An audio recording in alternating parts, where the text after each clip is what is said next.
Кыргыздын көк бөрүсүнүн тарыхында алгачкы жолу заман талабына жараша ушундай спортчуларды тарбиялай турган мектеп ачылды. Алдыңкы мүнөттөрдө улакчылардын машыгуусу менен чогуу таанышабыз.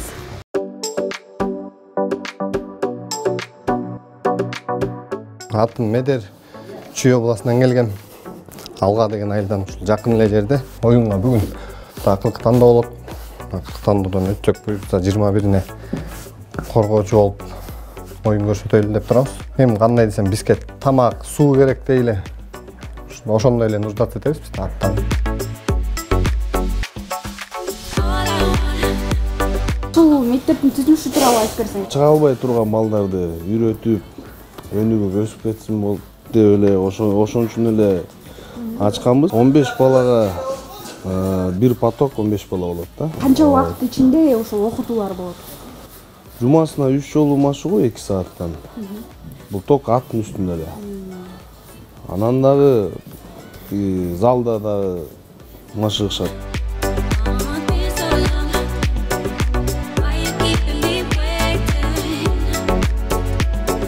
Жумгалдан бери келиптирсиз. Өзүңүздү тааныштырып.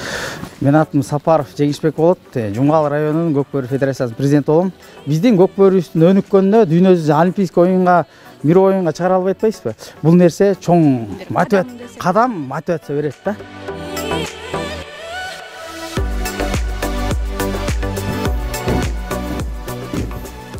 Токтогулдан келдим.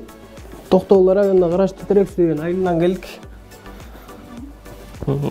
Бияка белек байке чакырып оюнга келип калдык. Эми айылда ойносок ойноп жүрөрбүз. Айыл ичинде аралык оюндар болот, ал жакта делечи. Ал жакта ойночук. Эми бул жака келгенде, бул жакта эми айылдыкынан бир эмерээк өйдөрөөк болот атпайбы? Негизичи оюн күчтүүрөөк да мынакта.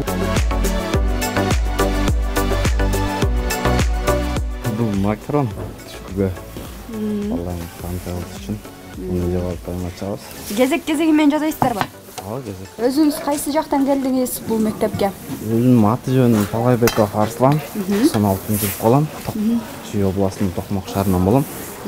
Бияка келген себеби ошол көк бөрүнү үйрөнүш үчүн, ушундай байкелерибизден жакшы оюндарга чыгыш үчүн келдим. Өзүм эле айылдан улак чыгып жүрчүмүн. Балдар менен. Буга чейин байгеле орундарды алдыңыз беле? Буга команда менен. Аячыда байгелер бар болчу арасында. Эң буга чейинки мындай чоң деген байгеңиз кандай эмне болчу? Буга чейинки кой эле болду. Кой. Кой болду. Буюрса тупар деле утасызбы? Эми күч кубат берсе алат.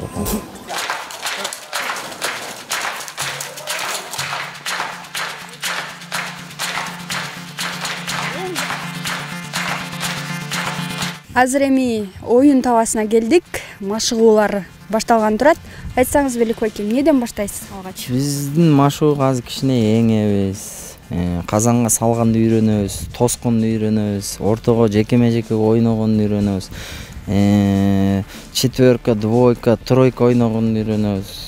Аутка канча айдаш керек? Түрү көп да эми. Бирок ошону силер азыр видеого тартып, баягы иш жүзүндө көрүп алсын деп атам да. Мага айтып бергенде, ал мындай эле сөз болуп калат да, бирок иш жүзүндө ошону балдарды аткартканга мен азыр аракет кылам да үйрөтүп буларды. Ошону тартып алсаңар болот да ошо жерде.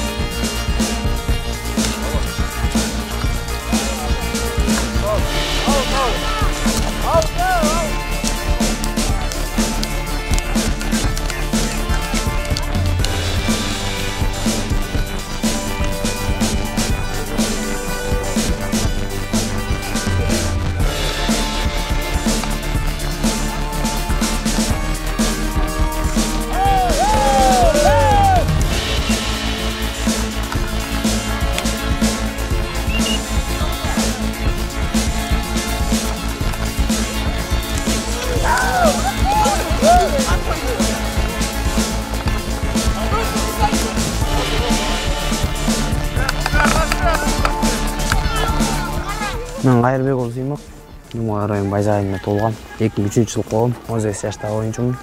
Ошо мен 8 класс кезимден бери ойнойм. Ошо бирөө аралашкан атам булакчы, чоң атам булакчы. Ошо себепчи болгон өзүбүздүн байкебиз Сапаров Жеңиш жетекчибиз. Ошол да аябай себепчи да. Мен көпкөргө тартып калышыма. Кичкейин тагып келип атайын. Баарымды карап.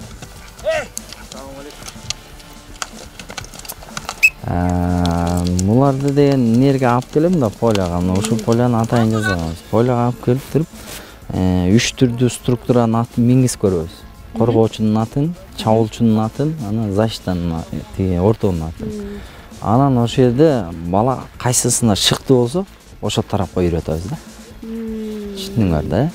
Защитага шыктуу болсо, значит, ошо защитанын эмне кылышларын үйрөтөбүз. Ортого шыктуу болуп, бою узун, чоң бала болсо, аны ортого үйрөтөбүз. Нападенияга ылдам меңип кыймылдаган бала болсо, аны ошол жерге үйрөтөбүз да.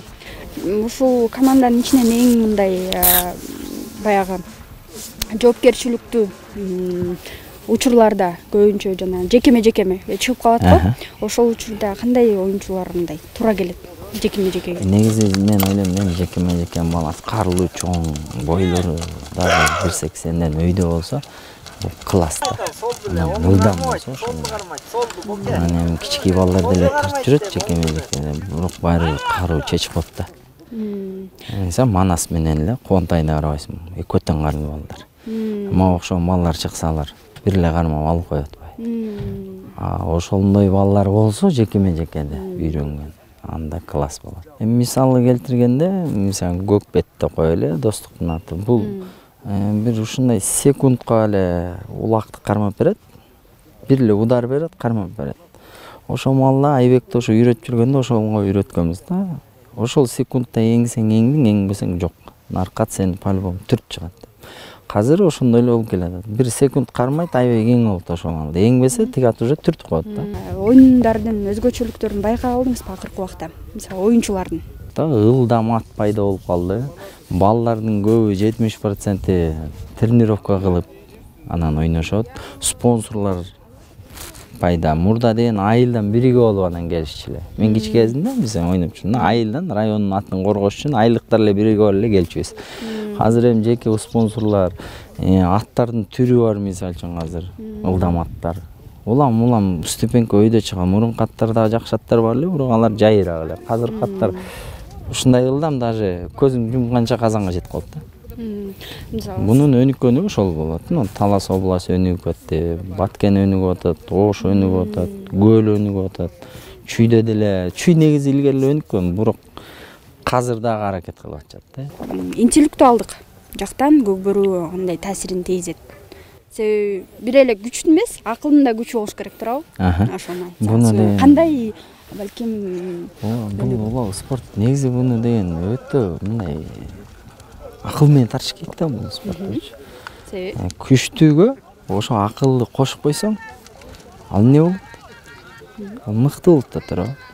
Бул улак тарткан балдардын көбү ошол нерселерди жакшы түшүнбөй эле, анан баягы айылда үйрөнгөн, бирөөнү көрүп үйрөнгөн нерсеси менен тартып келет да.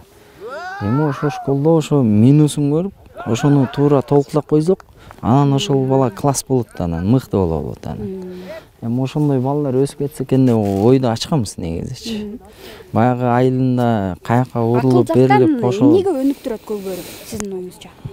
Дагы көрөгөчтүккө дагы стратегияны жакшы түшүнө билиш керек, жумушун так аткарганын түшүнө билиш керек. Анан дайын жок эле ар кайсы жерде чапкылап жүрө бербей, керектүү жерине барыш керек ал бала. Айтканда, мисалы үчүн ар бир команданын өзүнүн тренери болуп, тренерди уккан команда ал мыкты команда.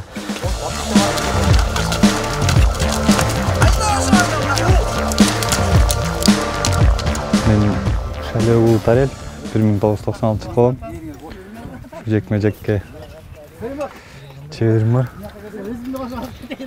Ошо үчүн тандалып өтүп келдик. Эми жекме-жекенин жумушу оор эле мындай. Алыска чыкпай пас беришиң керек. Кайра ортодон 100% кирдиң алып чыгып бериш керек. Же болбосо өзүң саласың. Уже жекме-жекеден алдырсаң, уже команданы артка сүйрөп аткан болосуң да.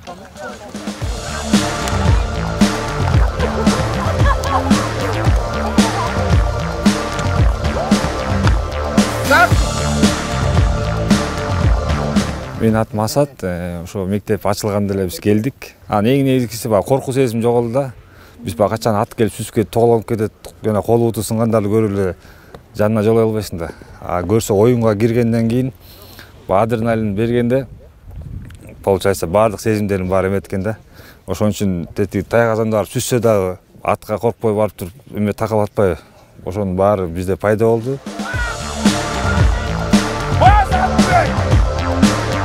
Алгачкы биздин максатыбыз эми бул көк бөрү оюну бизде Кыргызстанда өтө эле баягы популярный да, орусча айтканда. Муну эми биз баягы дүйнө жүзүндө аренага алып чыгайлык деген ойда.